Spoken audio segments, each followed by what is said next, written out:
शुरुआत करते हैं अपने सबसे पहले क्वेश्चन की। किस सिख गुरु ने गुरुमुखी आरंभ की थी?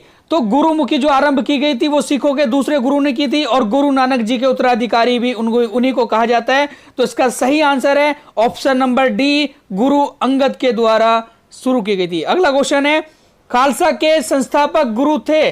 खालसा जो चलाया गया था वो किस सिख गुरु ने चलाया था? तो इनका नाम था गुरु गोविंद सिंह जी, गुरु गोविंद सिंह जी के द्वारा। अगला क्वेश्चन है, शिवाजी के गुरु का नाम क्या था? तो शिवाजी के गुरु का नाम पूछा हुआ है, बड़ा अच्छा क्वेश्चन है, रामदास शिवाजी के गुरु थे।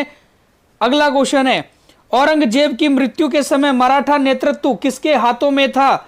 मतलब औरंगजेब की जो मृत्यु हुई थी 1707 में, तो उस समय मराठा का नेतृत्व ऑप्शन नंबर डी ताराबाई के पास में था। नेक्स्ट क्वेश्चन है, पानीपत का तीसरा युद्ध लड़ा गया था। तो पानीपत का जो तीसरा युद्ध हुआ था वो 1761 ईस्वी में हुआ था। अहमद शाह अब्दाली अफगानी शासक थे और मराठों की सेना के बीच में यह युद्ध लड़ा गया था। अगला क्वेश्चन है, पानीपत का प्रथम युद्ध किसके मध्य हुआ था? तो पानीपत का जो पहला युद्ध हुआ था उसी युद्ध के बाद भारत में मुगल एम्पायर स्थापित हो चुका था। तो पानीपत का जो पहला युद्ध हुआ था वो 1526 ईस्वी में हुआ था। किन राजाओं के साथ में? तो बाबर और इब्राहिम लोदी, जो दिल्ली सल्तनत के अंतिम शासक कहे जाते हैं, इब्राहिम लोदी, उनके साथ बाबर का युद्ध हुआ था और बाबर ने मुगल एम्पायर की स्थापना कर दी थी। अगला क्वेश्चन है, निम्न में से कौन सा युग्म सही सुमेलित नहीं है? तो पानीपत का युद्ध कब हुआ भाई? पानीपत का पहला युद्ध 1526 में हुआ, राइट आंसर है। खानवा का युद्ध जो हुआ वो 1527 में हुआ है। उसके बाद घाघरा का युद्ध 1529 में, और चंदेरी का युद्ध जो हुआ था वो 1530 में ना होकर 1528 ईस्वी में हुआ था। तो इसका सही आंसर है ऑप्शन नंबर डी। तो चंदेरी का युद्ध सही मिलान नहीं कर पा रहा है। तो चंदेरी का युद्ध, ये चारों जो युद्ध थे वो बाबर के द्वारा लड़े गए थे, ठीक है ना। जैसे हम लोग कहते हैं कि पानी पिया, खाना खाया, चुनरी ओढ़ी, घाघरा पहना और चल बसा। अगले ही साल 1530 ईस्वी में बाबर की मृत्यु हो गई थी। अगला क्वेश्चन है, शुद्ध चांदी का रुपये का आविष्कार किसने किया था? तो शुद्ध चांदी के रुपये का जो एक निर्माण कराया गया था वो कराया गया था शेरशाह सूरी के द्वारा, शेरशाह सूरी जी के द्वारा। तो इनका टाइमिंग है शेरशाह सूरी का 1540 से लेकर 1545 ईस्वी तक का इनका टाइमिंग है हमारे भारत। अगला क्वेश्चन है, शेर शाह का मकबरा कई बार एग्जाम में पूछा जा चुका है। तो शेर शाह का मकबरा option number A Sasaram Bihar में पड़ता है, वहां पर शेर शाह का मकबरा है। और शेर शाह के मकबरे की खास बात यह है कि अष्टकोणीय जो मकबरा है हमारे भारत का वो पहला मकबरा है, शेर शाह का मकबरा। अगला क्वेश्चन है, हल्दी घाटी का युद्ध किस वर्ष हुआ था? हल्दी घाटी का युद्ध 1576 ईस्वी में हुआ था। किस किस के बीच में हुआ था? तो इनका नाम है अकबर और महाराणा प्रताप के बीच में। अगला क्वेश्चन है, टोडरमल ने किस क्षेत्र में ख्याति अर्जित की थी? तो टोडरमल ने किस क्षेत्र में ख्याति प्रसिद्ध की थी? तो इनके पास था हमारा एक भू राजस्व, एक अकबर के दरबार में भू राजस्व अधिकारी थे, रिवेन्यू ऑफिसर। अकबर ने दीन ए इलाही किस वर्ष में प्रारंभ किया था? तो दीन ए इलाही जो धर्म स्टार्ट किया था 1582 ईस्वी में अकबर ने शुरू किया था।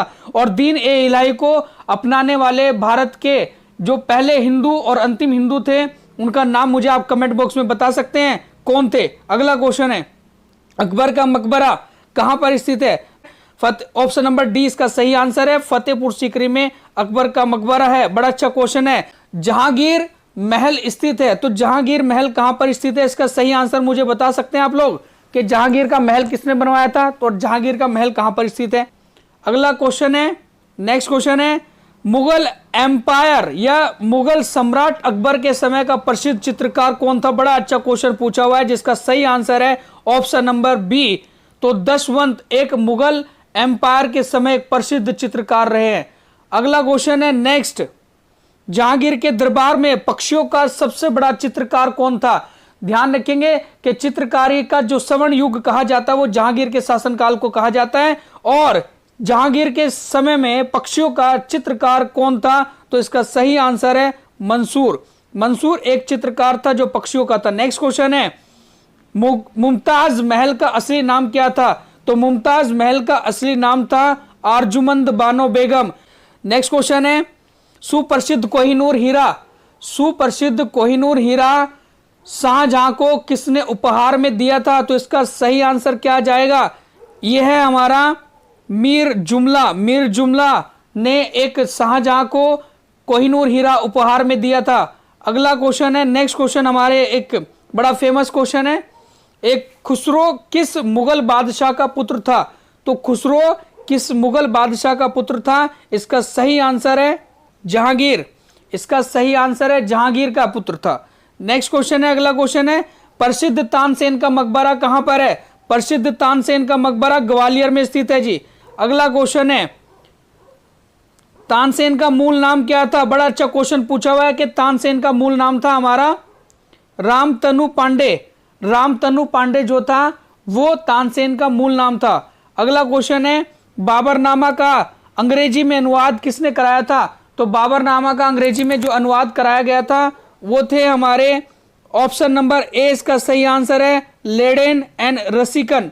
बाबरनामा का अंग्रेजी में अनुवाद कराने वाले व्यक्ति थे। तो नेक्स्ट क्वेश्चन है, अबुल फजल द्वारा अकबरनामा पूरा किया गया था कितने वर्षों में? यह क्वेश्चन पूछा हुआ है। अकबरनामा जो पूरा किया गया था इसका सही आंसर है 8 वर्षों में पूरा किया गया था। नेक्स्ट क्वेश्चन है, मुगलों की अदालत में भाषा थी, तो मुगलों की अदालत में क्या भाषा थी? इसका सही आंसर है हमारा ऑप्शन नंबर बी, फारसी भाषा चलती थी मुगलों की, एक जो राजकीय भाषा भी थी। अगला क्वेश्चन है, निम्नलिखित में से कौन सी जोड़ी मुगल कालीन इमारत एवं स्थान से सुमेलित है? कौन सी जोड़ी?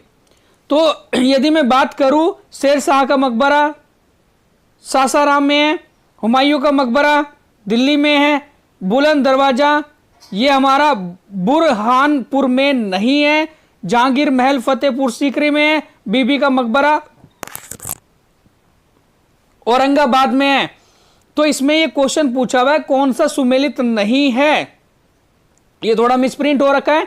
तो बुलंद दरवाजा हमारा फतेहपुर सीकरी में है, ना कि बुरहानपुर में है। अगला क्वेश्चन है, नेक्स्ट हमारा, प्लासी का युद्ध लड़ा गया था कब?